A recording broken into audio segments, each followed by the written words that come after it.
Every December, I hang these paper snowflakes up in my dining room, and I usually leave them up for a couple of months, but even I can admit that mid-July is a little bit too late for snowflakes, so it's time to change it up into something different.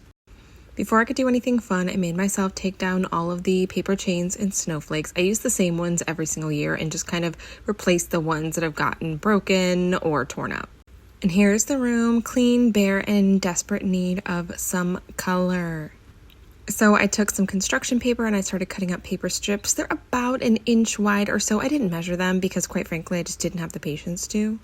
And if someone's offended by my uneven strips, they probably wouldn't like this decoration anyways. So then I started making, you guessed it, paper chains, and I started making lots of paper chains. Like, this is just the first one. This is a great activity to do while you're sitting in front of the TV, which is what I did. If you've done anything like this before, you will know you are going to need a ton of paper chains or snowflakes or whatever it is to really fill this space. So this was me putting up my kind of first batch of them. I'm just using a couple of pieces of Scotch tape to attach them to the ceiling because as a renter, it peels off quite easily without taking the paint with it. I find that layering two pieces of tape over each other and then really making sure that it's pressed down, nothing really tends to fall down.